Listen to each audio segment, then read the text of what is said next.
crazy turnout. On pub day, yes. Yay, indeed, it is a publication party. You know, it's wonderful to see so many of you. We thought for a while we were so good at this that you all thought we were Netflix and you were never going back to the movie theater. Are we ready? Right, so good evening, everyone. Thank you for joining us if you're watching the program, and good evening to this wonderful full house here at the Poison Pen. This is Riley's first appearance here, so we're all terribly excited about that. Yay! Thank you for coming. But during COVID, he has been wonderful about Zooming with us. We've done, what, 2 or 3? Two, yeah. Yep, and he's signed loads of books for us remotely, so it's nice that he was able to come here. For those of you new to the store, this is actually the small part, as the rest of the building is the bookstore. So Riley was in the back room dealing with bags of books, right? Signing lots of copies. Lots of copies, right. So Riley has this sort of interesting story, and since he's new to us, you might want to hear it, because he started out not as a bestseller, but rather, No. well, tell him your story. It's your story, not mine. Well, yeah, so I think, show of hands, like how many of you know that like Riley is not my real name? Like, hi. That's a secret. Yeah, right. so I wrote books under my real name, and they didn't do that well at all. And so I wrote a book that some of you might have heard of called Final Girls. And I sent it to my agent, and my agent said, oh my gosh, this is amazing. This could be a big breakout book for you. It's the best thing you've ever done. You're going to have to use a pen name. And I said, no. And she said, well, that's kind of not how publishing works. She's like, she's like, you could put your name on it, and it will sell probably less than your previous books, because all the editors I send it to will look at the sales of your previous books, and it will just tank, and you don't want that because this book is too good for that. And so sadly, lesser bookstores than ours will do the same thing. They will look at Barnes & Noble and see, oh, he sold 19 copies of his Todd Ritter book, and so they won't even bother to buy the new book. And that really is part of the reason editors are not interested. Yeah, it's cutthroat. It's a brutal business. And so I came up with Riley Sager, which Sager is my grandmother's maiden name. And Riley is, my parents are named Ray and Linda, and so I was going to use initials, and I'm like, RL Sager, that's brilliant. And then it took me literally like 2 seconds, but I'm like, oh, R.L. Stein kind of has that market cornered, so, and I'm like, Riley's close enough, and so that's how Riley Sager was born. And the other good thing is that by changing his name, Riley has been able to write different books every time, right? He's not writing a series with one lead character. And that's not that easy to do, because publishers like to brand people, and they like you to expect, oh, look, it's another Janet Ivanovich, so you already know, it's going to be Stephanie Plum and the whole bit. It's hard to build a career on basically what we call standalone books. In other words, books that don't have any connection to any other book you've written, but you've been able to do that, right? Yeah, and because the books under my Todd name it was a series, and it kind of sucked to have like a whole like 6-book arc in mind, and then you had to like finish it up in 3, where like, okay, all these things that were going to happen over a couple of years, it's done in a week, and then you just wrapped it all up, and then so I will never do like a series or a sequel. So like people ask me like, oh, would you ever like revisit like The Last Time I Lied? And I'm like, no. So like it'll all be standalones, because I like creating like the new worlds and the new characters and the crazy situations. Like series are great to read, but I just don't want to. But not every author wants to do world building. How many of you read science fiction? A lot of you? All right, so the world building is a really critical part of science fiction, right? You have to make it all up. And basically that's what Riley is doing with each one of his books. It's not like, in the future or, on another planet or anything, but he has to come up with an entire new world. Not everybody wants to do that. Yeah, for me, it's part of the fun challenge of tackling a new book, is just coming up with this new, whether it's a creepy apartment building in Manhattan or, a secluded lake and the lake houses on it. Like, there's just something fun for me about just coming up with a new setting. You bet, and a new story structure too. Yes. So the house across the lake is what I would call a new Gothic. And you're probably going to ask, what is a new Gothic? Does anybody know what an old Gothic is? A traditional Gothic? How many of you have read Rebecca? Some of you have read Rebecca. So let's talk about what a Gothic is, because it's a good way to sort of describe this book. Yeah, and new Gothics are very, very popular right now. They are. And it's basically, it involves a woman in peril. It involves, like, there's a lot of atmosphere, and like in this case, there's a storm coming in on the lake, and so like it's a dark and stormy night. That's a very, very Gothic thing. There's just like, there's peril and like a very closed off atmosphere. Like in the house across the lake is fairly small, and there are, gosh, I forget. I have to count the number of houses on it. 1, 2. There are 5 houses on the lake. And so it is this very closed off atmosphere. And so like the number of suspects and people who populate it are few, but they have lots and lots of secrets. Right. You have to have sinister backstories Yes. for everybody. Actually, to make a real Gothic, you need a creepy house or a castle, or, no, seriously, because the thing is that you don't want people just trickling in from all over involved in it. You have to have a closed environment. If you're an Agatha Christie reader, then you will know about the country house murder, which could be a boat on the ocean, or it could be a theater, or it could be an English manor house, or whatever it all is. But it limits the number of people who are in the story and can be suspects if there's anything bad going on. So any of you read Edgar Allan Poe, The Fall of the House of Usher, for example? Notice the title, The Fall of the House of Usher. If you read Rebecca, it's really about the house to a great degree, and it's all over when the house burns down. Mrs. De Winter never actually gets a name in Rebecca. She is so incidental to the house and all that they never give her a name other than Mrs. De Winter. So right, and that's so wild that the narrator of the book is never named, but the book is called Rebecca. Right. Because it's the first Mrs. De Winter. Yeah, love that. And if you read Ruth Ware, for example, she's written a couple of books that are basically the same structure, the New Gothic thing. So in order to do this, then, you had to create this terrific house. So tell us about the house.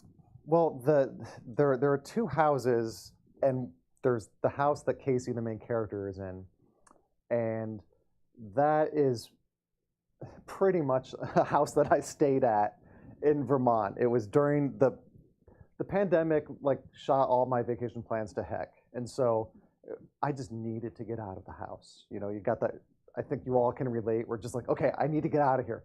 And so we rented a lake house in Vermont for a week, and it was just this big cottage right on the water that was like really old, but they fixed it up over the years. And the very first night, I poured myself a bourbon, went to the back porch that overlooked the water, sat down in a rocking chair, and looked at the houses on the other side of the lake. And they were all lit up and pretty. And I'm not a voyeur. Let me just make that clear. No, you really are. Come on, Riley. You really are in this book. You are definitely a voyeur. But in that moment, I just did this. It was like, oh, who lives there? What is their life like?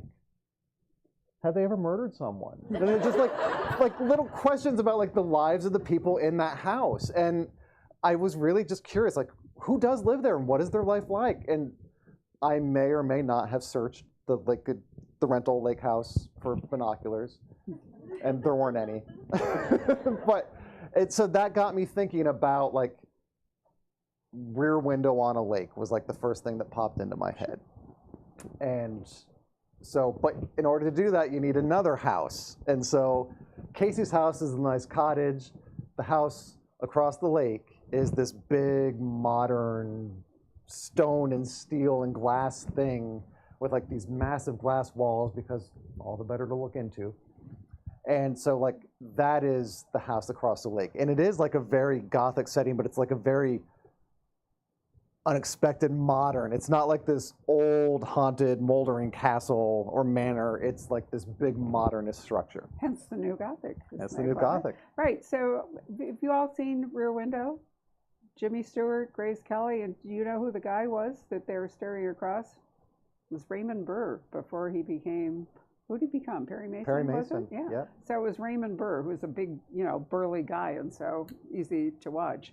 And then I'm trying to think, the woman in the window, the A.J. Finn book is a little bit like that too. Yeah, But, and Girl on the Train was also a variation on that. There've been right. Yeah, and it's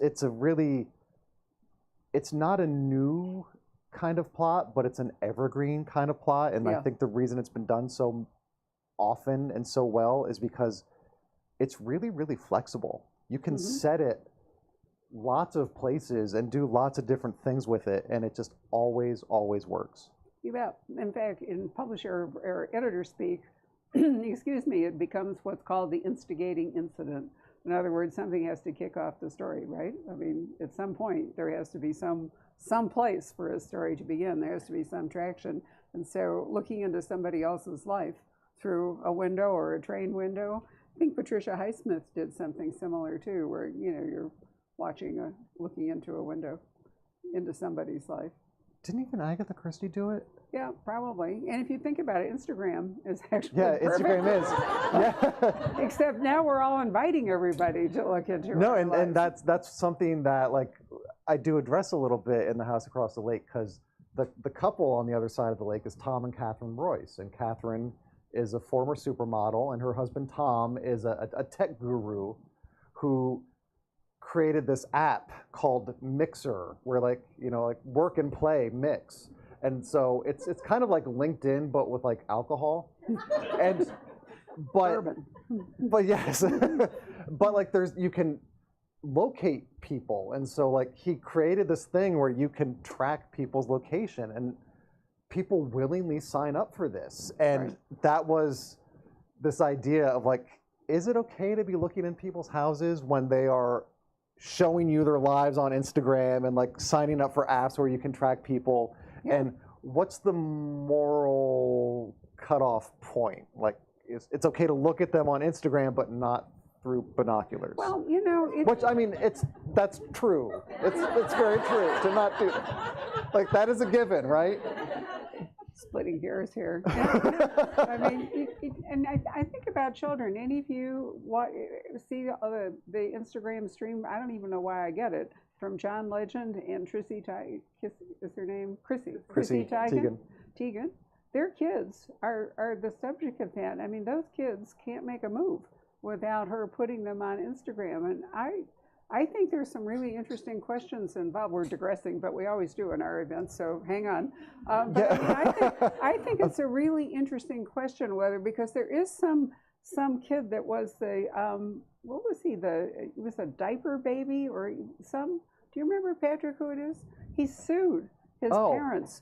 And the Nirvana baby. Yeah. Yeah, right, exactly. So I asked myself, whether one of these Teigen kids is going to grow up and say, wait, you put my whole childhood out there for people to look at without my consent.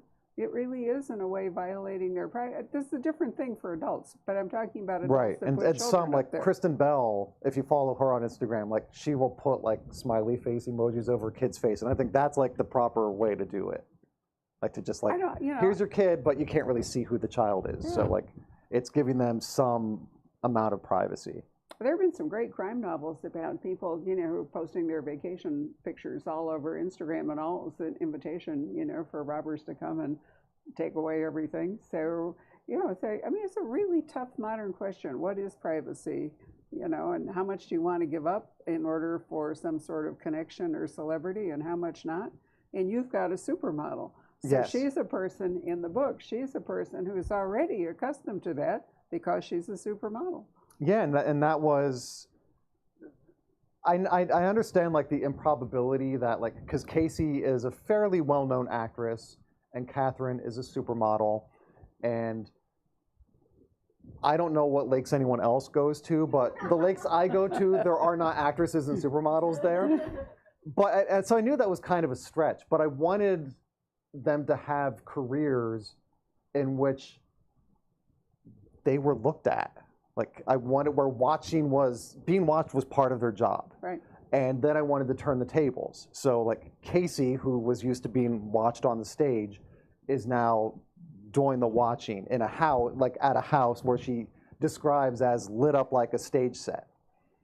And Catherine, who is on billboards and magazine spreads, this is not a spoiler because it's in the jacket copy, she vanishes. So I liked that idea of playing around with like people who are used to being watched are now either doing the watching or are gone. Are gone. Yes. Gone with the wind, right. So what is the marital situation of these two women? Because they're the main characters, but it's important to know what their family stuff is like. Yes. Casey was happily married to a screenwriter named Len until he drowned at that lake.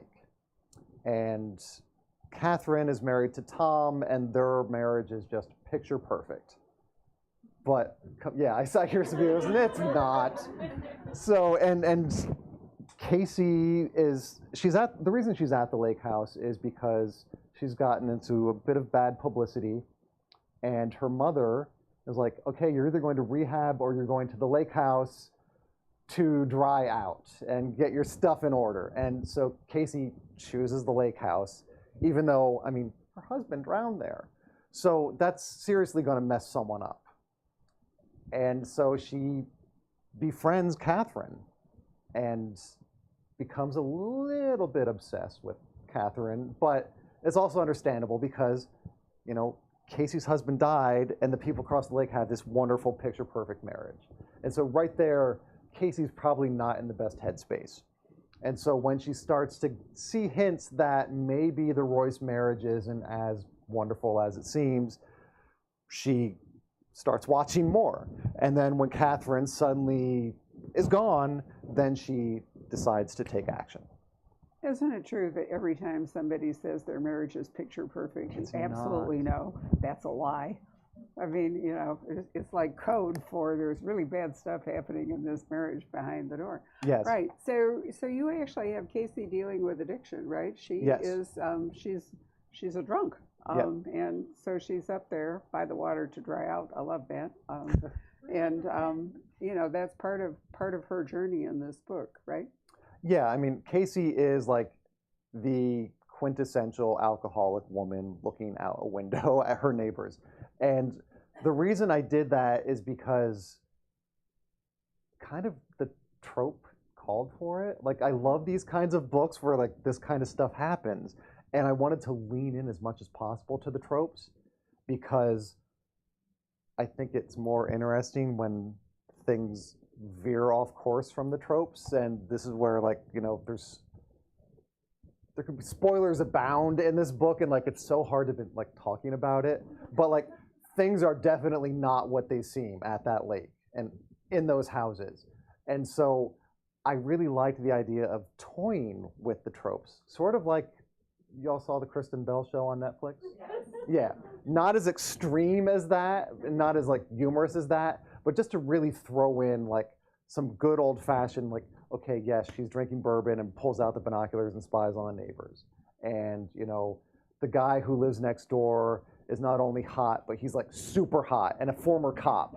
And that kind of stuff. We're just playing with like the tropes and having fun with it. And so that was part of my goal, was like just to have fun. Sure. He has to know what the tropes are in order to make fun of them. But even more important, you need to know what they are in order for you to recognize what he's doing. So, you know, it's good. Do most of you read a number of books in this genre? I mean, you know, you just don't read Riley and nothing else? I mean, he'd like that, but right. No, read other people too, because there are awesome people out there. You know, and they're foundational books like the Agatha Christie books and so forth, you know, that will help you recognize when an author is playing with them and updating them. I mean, the crime genre is relatively new.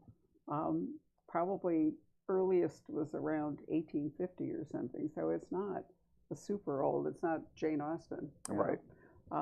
And there are patterns, so it's fun if you know what the patterns are, and then you can break them. And it was really fun and you to can recognize write breakage, them. Right? Yes, and I think like you all, my readers are really savvy, so like I think they know, like, because you guys knew what a final girl was. Like, and so like I think and you guys knew, like, you know, with Lock Every Door, like, okay, it's kind of Rosemary's Baby-ish, and so like it's like I like playing with like an audience like this, where like you know what to expect, and you know that there's gonna be something different about it, and that to me is really fun. There's something really different about it, but you're going to have to read it to find out. We're not going any farther. I've heard it described as banana pants, and that's fairly accurate. Yeah. Okay. Yeah. Well, right. Recognize that Riley was having fun writing the book, and so you should have fun coming to the end of it. So since we haven't ever had a chance to talk to you about your earlier books, maybe you could either take questions or you could talk about the other books. Walk us through the books that you wrote leading up to this. As Riley books? Yeah. Okay, yeah, because my other... No, we're going to leave Todd buried somewhere. Because Todd's out of print. Like, you can't even get him on Kindle. Yeah, he's just gone, yeah. So, yeah, there was Final Girls. Well, let's do, like, hands if you've read Final Girls. Nice. Okay, and then there was Last Time I Lied, which was, like, summer camp fun. Oh, I see a Final... Yeah. Nice. And then there was Lock Every Door. Cool. Home Before Dark got a lot of yes, and then last summer was Survive the Night. Nice. Yeah, and they're all like, I'm inspired very much by movies. Like if anyone who's read Survive the Night knows, like I'm a big movie fan, and movies I see as like a really great shorthand. Like you don't like. If you mention, like, if a character says, like, oh my gosh, and Casey does say this in the book, like, this is like Rear Window, like, savvy people will know exactly what she's talking about and what she's thinking. And it's just like a great connector between the author and the reader. And also, like, I do look at movies as kind of a distinctly, yes, there are foreign films and there are amazing foreign films, but like, it's a distinctly American art form. And I just think that like everyone loves movies, everyone goes to the movies, everyone watches movies, whether it's on, in the theater or at home. And so it is like this shared language. And it's really fun to play around with those. Why don't we take questions? Yeah. Since everybody's read things. So questions. Right. Yes. So Survive the Night, obviously written like a screenplay. So I think a lot of us probably want to know, any of these going to be made into movies? I hope so. No, I mean the thing with Hollywood is like, and all have been optioned or are in development some way, but I have nothing to do with any of it because while I love movies and TV, I don't know how any of it gets made, and part of me doesn't really want to know how the sausage gets made, so I prefer to just be ignorant to it all. So what happens is if someone says, we're interested in adapting this, I say, sure. I'm here if you have any questions. So you don't want to get into No one has ever asked me a question. No. I would love to write a screenplay, just not based on one of my books. Because I wouldn't know how to, because sometimes like books and movies are very different, and it requires being brutal sometimes to the source material. And I don't think I'd be able to do that to my own books, even though it might be necessary to make it into a good movie. Yeah, screenplay at maximum is 100 pages, but generally shorter than that, and mostly dialogue, So it would be hard to take a book over 300 pages and whack all, the interior scenes and other stuff out of it. Yeah, I wouldn't know what to cut, and I would know that like things need to go, but I Right. wouldn't know how to do it. And so I think like there are people who are very skilled at taking something that someone else wrote and then just slicing away all the fat until you get a nice, like, sleek screenplay. Very And that's a true. skill, yeah. Raymond Chandler, who, is kind of an icon in mystery. If any of you read The Big Sleep or something, he did not write the screenplays for his books. So there's a wonderful story where the guy who was also a fabulous author, was writing the screenplay, and he called him. Ray said, why does so-and-so happen in the book? And Ray said, damned if I know. I mean, he was not even a great plotter in lots of ways, but he was totally unwilling to try to take his books and turn them into movies. Yeah, because it's some people can do it really well. Like Gillian Flynn did an amazing job writing the screenplay for Gone But Girl. she had a real background in screenplays before Yeah. she wrote Gone Girl, so that's a different deal. But I just wouldn't know the first, like with House Across the Lake, I wouldn't know like where to even begin and like Right. turning it into a screenplay form. Do you guys like long form television as opposed to movies? Do you like it when there's like, 6 or 8 or 10 episodes for a book as compared to a 2-hour movie? I really do, and I think the pandemic really accelerated the desire for making long form television because we're all sitting home watching television. And I think it's done books a huge service because you can explore them so much better. So you may get lucky in that one of your books will be adapted for something like 6 episodes, and so more room for the kind of thing that you don't want to cut. Yeah, some of them are in discussions and development for limited series like that, and, Right. and some are like in development and discussion as like feature like film. And I wish I could say more, But you can't. especially about this one, because there might be some exciting stuff happening about this, and I like can't say it yet, and it's been killing me. That's why I didn't ask you. Right. So no, this is true.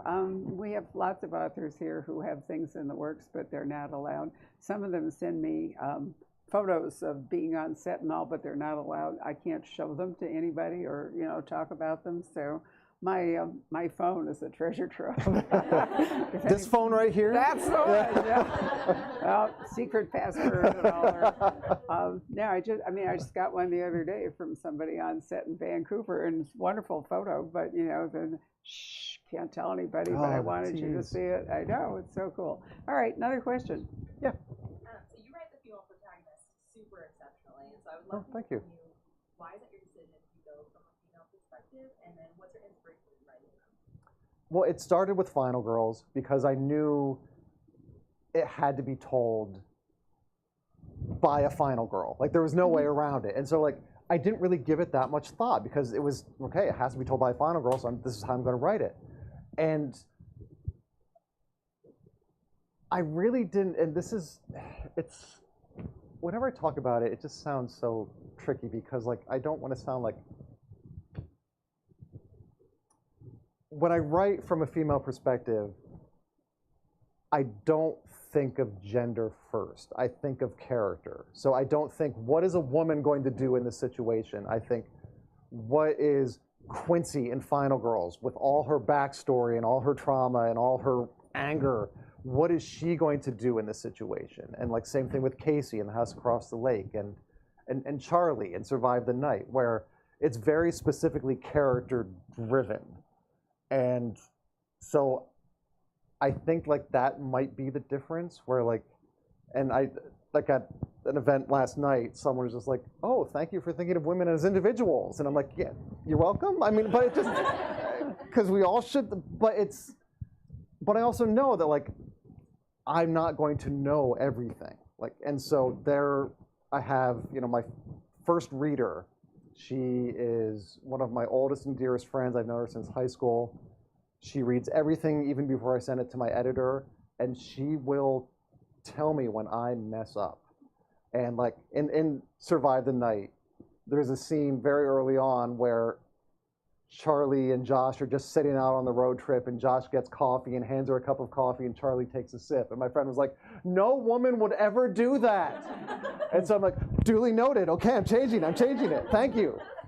And then like, my editor gets a hold of it, and my agent gets a hold of it. And so like, I do have like this wonderful resource of all women who are not afraid to be like, yeah, this is not how things work. You gotta change it. And so like, we work as a nice team. So I think hopefully it shows. Another question? Yes. You mentioned leaning into tropes in one of the movies. What's an itch that you haven't scratched yet and you'd like to do? I don't think I'd be able to do it well. It would probably be pretty awful and embarrassing, but I would love to do like a Jaws kind of thing where there is like some small town terrorized by some prehistoric creature in the water or something. Like, I just think that would be awesome because Jaws is perfect. Jaws is a perfect movie. And I think it'd be a lot of fun. For me. For the reader, not so much. A woman chewed up on the beach. Terrific. Yeah. Great scenario. Anybody else? Yeah. So a lot of times we read and watch movies about like how authors write, like they get in the zone or they ignore people. And I just saw a movie the other day where the person was like writing while they were on drugs and like then they finished everything. You churn out books to me personally very fast. Like, how do you do that? Drugs. No. Bourbon, I thought was the real answer. Come on, Riley. I'm on cocaine right now. No, I mean, it's, my publisher really wants a book a year. And luckily, I don't have another job. So this is my only job. And so I really don't have that much of an excuse to not do a book a year. And some books are harder than others and take longer than others. And sometimes I am like literally the day before that deadline, at, like, 1 a.m. It's like, here, it's done. And then other times it's like House Across the Lake. I told my editor, you'll have it in, mid-August maybe. By like the first week of June, I was done. I'm like, here it is. And so it really depends. My daily routine is just, I do a lot of outlining because that helps me know where I need to go on every given writing day. Other than that, I have an office just dedicated to writing. I put on headphones and listen to music that doesn't contain words because words are distracting. And then I just try to keep a schedule and meet the schedule, word count every day.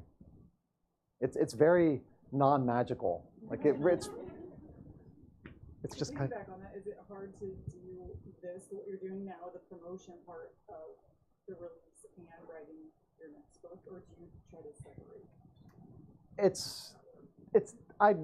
I have to, like, usually I'm finished before the publicity cycle starts. This year, not so much. So when the book tour is over, like, I have to immediately go back into writing mode. So I gave myself June, no writing, you're promoting. July 1st, I'm chained to my desk until that book is finished. So you do have to schedule kind of okay, this is your writing time and this is your publicity time. To do it all at once, I think would drive me crazy. I can't imagine being on a plane and scribbling stuff down or being on a laptop and then just coming here and doing this. It would be too much for me. But there are authors who do. They can do it so well. Who are more, you're basically living in two worlds then all the time. Yeah. If you've watched The Lincoln Lawyer, he talks about the fact that he is better researching his cases or practicing his speeches in the back of the car. And there are authors who say best writing is on airplanes. There are authors who write in the middle of Starbucks or similar, who need all that energy around them. I can't imagine that. I mean, I'd be so busy gazing at everybody or, listening or whatever that I wouldn't be able to write a word. But it's so interesting that every creative person seems to have his or her own way of going about it, and none of them is the right way or the wrong way. It's just what works for them. That's right. Brad Parks and my friend Brad Parks writes in an Arby's. Right. Yeah. And it has to be an Arby's too. Yeah, it can't be like McDonald's. They gave him a name tag, because he's there so much. And it's really cool, and that works for him. I've tried the cafe writing, and I get nothing done. Now, William Kent Kruger writes in coffee houses, because that's what he always did. There's some off-brand coffee house in St. Paul, Minnesota, where he's happy. Yeah. And then other people go to writers' retreats. There are a whole bunch of all across the country places dedicated to writers being able to lock themselves up for a month or two and work on their manuscript. Larry Block used to be that way, as I understand it. He used to, the last month, because he was taking drugs and doing other stuff till he got to that point. And basically they would lock him in and just shove food under the door. And, he would take 30 days and bang it out.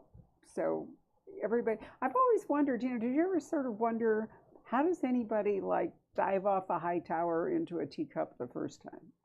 I mean, how would you ever do it the first time? If you'd ever done it, then I could see the repeat. So I often wonder how it is that, you know, the pattern is set for somebody. And I think it usually has to be some sort of circumstance. Yeah, whatever is going on with that first book. Writing in part is superstition. And so, you know, if it worked for you, if you didn't die in the teacup, you know, then you would do it again that way because you already knew that that worked once. Because I used to write with a big box fan that makes like lots of noise. And that was like my white noise and it would block Right. everything out. And like I could not write without this stupid fan running. And then I don't know, I can't remember when it You happened. broke yourself. But then all of a sudden, yeah, it was just like, oh, I don't need the fan. I can just write without it.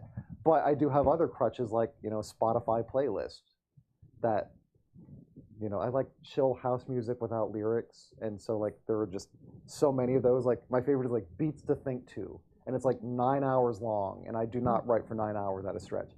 But just headphones, Beats to Think To, and then you get into a groove and the There you words just are. flow. Yeah. I think Patrick has a question or two from the audience because he is Yeah. emerged from our studio here. Emerged. Here he is. Yeah, there's some good questions coming in.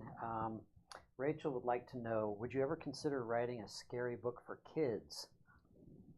For kids, I would like to. Before Final Girls came out, I'd written it, but I was like in the process of revising it and, you know, getting a book deal. Hopefully, I needed a job, and so I got a job working in the children's section of my local library, and it was awesome. It was so much fun. I loved it so much. To have like little kids just run up to you and be like, "Do you have dinosaur books?" I'm like, "We do. They're right here. Here they are." And I was like, maybe I want to do this for a living. Maybe if this book thing doesn't happen, because it was like my Hail Mary. It was like, if Final Girls doesn't happen, then I'm done writing. And so I was in the process of like exploring maybe going back to school to become a children's librarian. And so I think it would be awesome to write like a middle grade scary book. Not a YA scary book, but like, you know, middle grade and just something spooky and fun. And then you could be R.L. Sager. You could. Then do I the could, R.L. yes. side. I could. Yeah, love it. Let's see here. I don't want to take up anybody else's questions, but Miriam would like to know, and perhaps you guys share this, what the hell is a trope? Explain. A trope is something that's been done a lot and is generally acknowledged to be a trope. And I don't know like what It's how a better to pattern. explain it. Yeah, It's a pattern. You know, it's like, you know, yeah. in a Convention, maybe? Stereotype maybe, but not stereotype it's kind of more applies to convention. people. It's yeah. like a locked room mystery, for example. You know, it's an impossible crime, and so you spend your time like Rear Window, looking in the window, being the voyeur, looking into somebody's life. That's that is a trope. a trope. It's a tried and true thing that's been done several Right. times before, and works. Let's see here. Renee would like to know, when do you prefer writing? Are you a night creature, or do you like the early mornings? Or I am an afternoon writer, to be honest, which Really? is it's That's unusual. it's very yeah, it is. Like civilized. I used to be a very late night writer because I used to work at a newspaper and I wouldn't get home until like 11 p.m. or midnight, and so that's when I would do my writing then. But now it's just like mornings. I like to, you know, laze around in the morning. I mean, I exercise. start, Yeah, right. slow. I can't like just hop out of bed and just let's write. So it usually takes me until around like lunchtime to actually like get into That's a very get Parisian settled. kind of Yeah, schedule, it really is. Yes. And then I write in the afternoons until dinner time. We Nice. could give Riley a beret. He could be yes. Parisian in the afternoon. Put on your beret and go to work. Anybody else have questions? Do you have any authors that you like or that inspire you? We mentioned Ruth Ware. She is awesome. Jennifer Hillier, if you have not read her, she is awesome. And she has a book coming out in July that I've I have, and I haven't been able to read it yet, and it's killing me because I've heard it's like next level good. Did you read it? Things No, We Do I in the haven't. Dark? I have the same problem you do. It's there sitting And there waiting. Megan Miranda is also a really good one. And Megan will be here on July 30th. I'm happy That is to tell awesome. you. And it will be, I'm not sure if it's her first time, but she has not been here for a really long time. And then he's going to be like, probably like, he's going to be thrilled and probably embarrassed because thinks I might be stalking him. There is a guy named Clay McLeod Chapman. He is so good, and he writes more horror stuff. He has a book called Whisper Down the Lane, which is like satanic panic kind of stuff. It rocks. It is so good. And like every time like I tweet about it or like say something on Instagram, he's like, thank you, thank you, thank you. And I'm like, you're probably thinking I'm like stalking you and obsessed with you, but really I just think the book is that good. So that's a really good one that I recommend to everyone.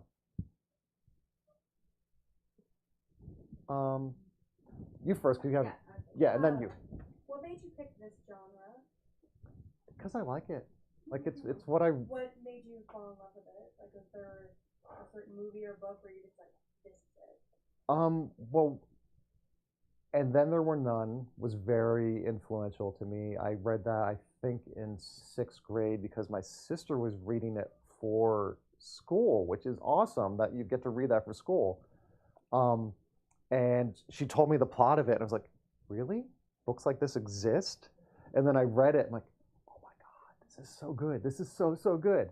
So that was one. And then just Hitchcock. Like, I fell in love with Alfred Hitchcock movies probably at like age 12 or 13. And like, once you see like Rear Window or Vertigo at that young of age, it expands your whole mind. Because again, it's like movies can be like this. And so, yeah, Hitchcock and Then There Were None. Witness for the Prosecution combines Agatha Christie And yes. Hitchcock, you know, and is absolutely wonderful. Yeah. With a shocker of an ending. So, And Then There Were None. There's a British writer called Alice Feeney. Some of you may have read it. So she'll be here on August 30th. That's symmetrical. Megan on July 30th and Alice on August 30th. But anyway, she has written a new version of And Then There Were None, which is it's called the Darker. Daisy Darker. Daisy Darker, but it's supposed to be absolutely fabulous. So I have to pace myself. I have to read all the books for June, and now I'm just starting into all the books for July. So I can't, leap ahead and read Daisy Darker because then I might not have read The House Across the Lake, and we wouldn't be having this conversation. Yeah, and it feels like, because you probably like had the same problem, where like a huge perk of my job is like getting books early, like books that I really want to read early. And then it becomes a problem when like I'm writing or busy promoting, and so I have all these books that I really want to read, and I can't read them yet. So like you all will probably be reading like the Jennifer Hillier book and Daisy Darker before I'm able to get to them. And so it is true. That's It's awesome. like it's a torture. I have to pace myself. I counted for July. I have 147 advanced reading copies of books that I need to look at. I don't get to read all of them, but I wind up reading most of them. But the problem is I have to finish June, which I'm just now doing, in order to have this conversation and other stuff before I get to July. So Patrick will tell you, he's watched me do this for years. I am an unlucky speed reader in the sense it only takes me about an hour and a half to read a book. That sounds amazing, but it's terrible. Because if I didn't some of us would beg to differ. No, it really, because there are only so many good books. And, if you, and having read them too fast, then I have too much time to read books I don't want to read, but that's another question. And we all define good books differently, right? That's true. A good book for me is not necessarily a good book for you. The author's voice. I don't know what you all read for, but I read for voice. I read for the personality that the author is conveying. I don't really care that much about the plot because I've read practically every plot there is. So what I want the author to engage me. I want to read the voice. Yeah, I like a combo. I like a really good voice. Well, then a plot's a great bonus. And then it's a bonus, but it isn't. Patrick, you're a wonderful reader. Patrick is actually our very best bookseller. What do you read for? They don't care what I read. They want to know what you read for. Kind of the same, a good voice, something new and unusual. Just good writing too. I don't know about you. I like a good sentence. Well, that's part of voice, though, don't you think? Yeah. Yeah, that's what I mean. Yeah, one with a great voice, I think you'll agree, was Hidden Pictures by Yes. Jason Rekulak. It's really good, and the narrator it's a very interesting voice and a very fun book. And one of the things that's best about Hidden Pictures, since you brought it up, is that part of the voice is the pictures that Yes, the little it's girl illustrated. is drawing in the book. And her voice, to a great degree, are the pictures. And as the pictures go throughout the book, it's telling her story. And the last picture reveals. I mean, it's an incredibly It's good very book. good. I did a wonderful talk with him and Grady Hendrix. It was one of the highlights of my month. That's right. They were just was that virtual or were they It was here? virtual, sadly, but nonetheless, it's just an amazing book. We maybe have 3 or 4 copies left, but that Jason has autographed and with his little stamps. But I thought that was a whole new brave way to tell a story, is to have basically a voiceless child who tells her story through drawings, and they're the kind of drawings that a little kid would do. They're not sophisticated. I'm the artist at the publisher kind of a thing. They're like crayon and stick drawings, and yeah, like some of them are and the so last creepy. drawing is so amazing. But you had another question. Oh, Yes. I did. So another trope could be women's names, since you write from a woman's point of view. Do you ever lean into, like, when you pick your character names, some of those tropes, or are they inspired by your friends, or how do you pick the names for your characters? Quincy in Final Girls was, because the Final Girls trope is, like gender neutral names, and so I knew that she had to have one because I just liked that. The others, not so much. I mean, Charlie in Survive the Night has a another gender neutral name, but that one I liked because she's named after a Hitchcock heroine from a really good movie. Who here has seen Shadow of a Doubt? It's really good, super good, and not like he's known for so many other things, but Shadow of the Doubt is very, very good. But a lot of times because I was asked this last night about like, where'd you get the name Casey? And I don't know. Like, I don't remember. It just like popped into my head for some reason, and I don't know why.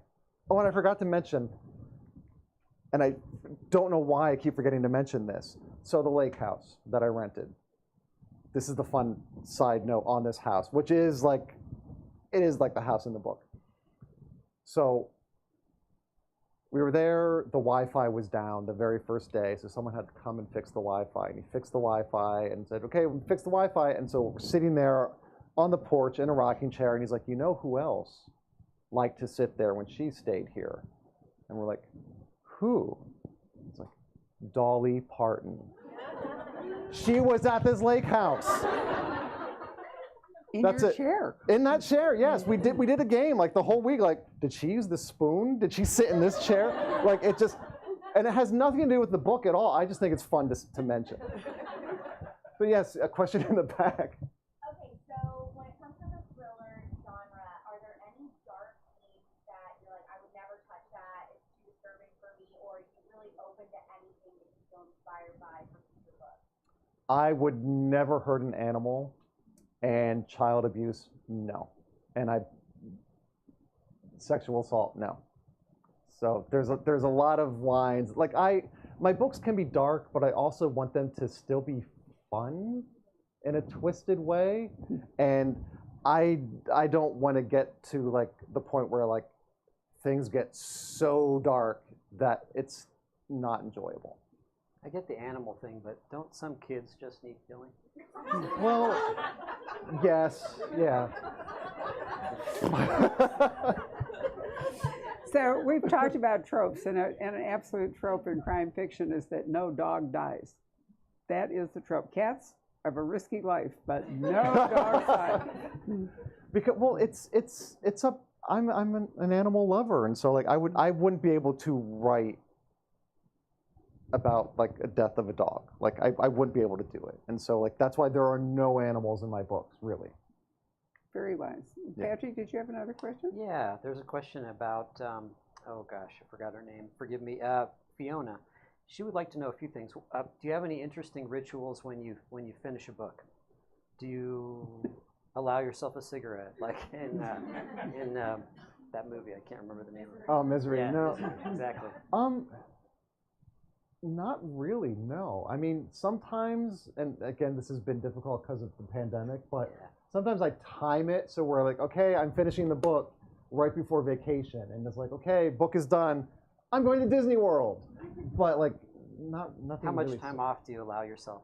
It really depends on when I finish it, because I finished this one so early, I had months all to myself when I really honestly should have been working on my next book. But And I had a behind. lovely, relaxing fall, everyone. Fiona also has a question about writer's block. Do you ever suffer from it, or is it? I do. I mean, sometimes, like I've heard, some authors like writer's block doesn't exist. That's probably true. There is writer's suckiness, where it's not really block. It's just like, wow, this is crap today. What Writer's I'm doing. blah. Yeah, writer's blah is a really good way to describe it. Yeah, and to snap myself out of it, I usually just read.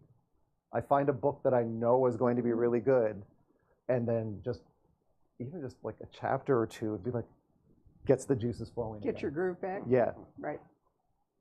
I saw. Yeah. Do you always go in knowing the ending of your book? And if so, have you ever veered away from it after starting to write it? Pretty much. Like I always start with like the elevator pitch, which is like the two sentences you would say to a Hollywood executive if you were stuck in the elevator. And so like for House Across the Lake, it was Rear Window on a Lake. And then immediately it's, okay, who populates this? Who is going to be the main character? What's her deal? How is she messed up? Because they're all messed up. And, how awful are her parents? Because all of my parents are awful. Not in real life. My real life parents are wonderful. But in my books, the parents are, yeah.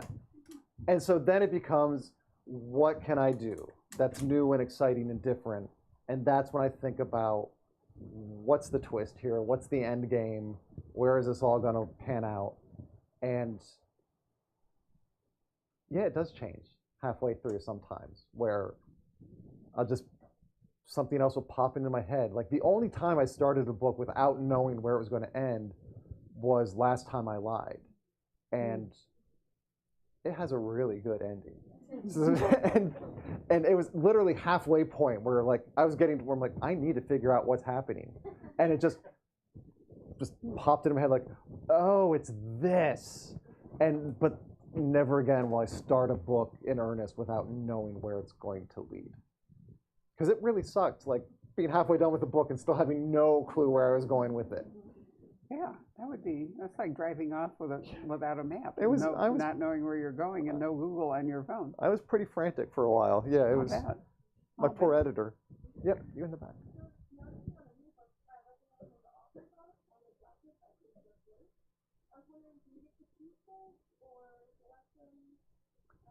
I get to choose who to ask.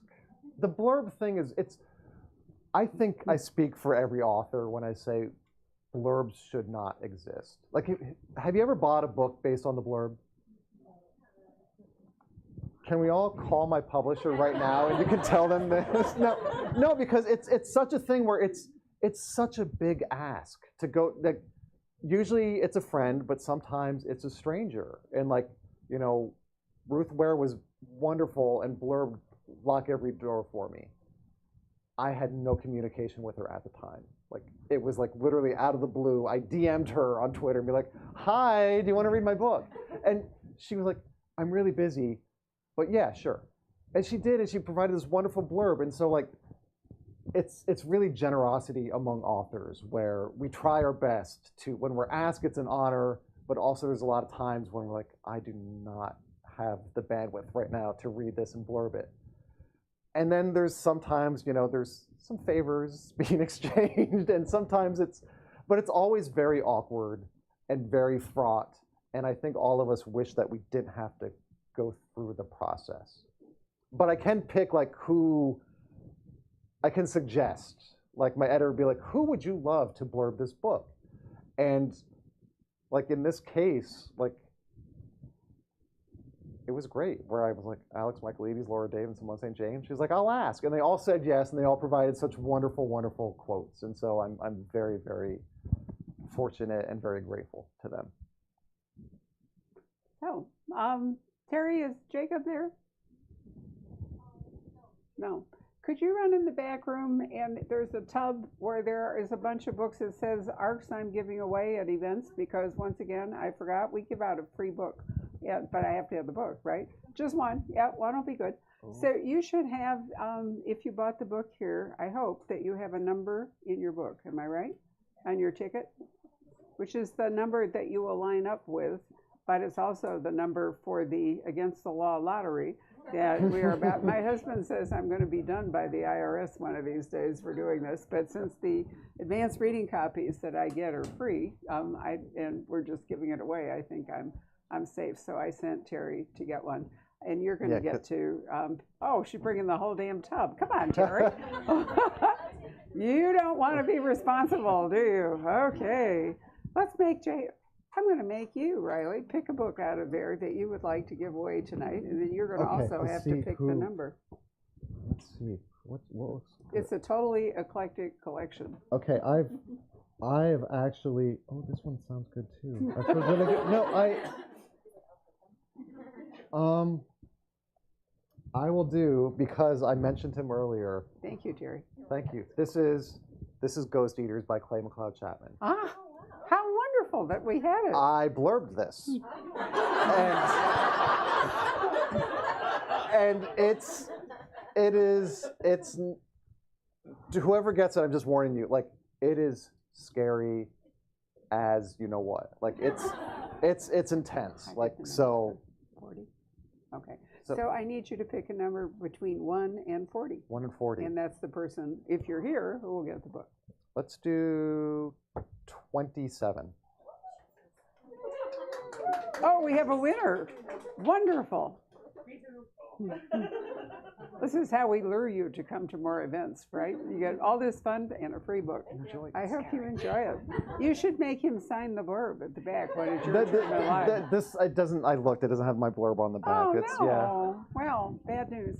Well, I want to thank all of you very much for coming tonight. It's been, and I want to say that you guys have asked some of the best questions that I have heard at our events. So you do indeed have a upscale group of fans here. They're some smart readers. Yeah, No I gotta kidding. say, I'm lucky. Yes, Thank you you guys are. for coming today. Yay. Thank you.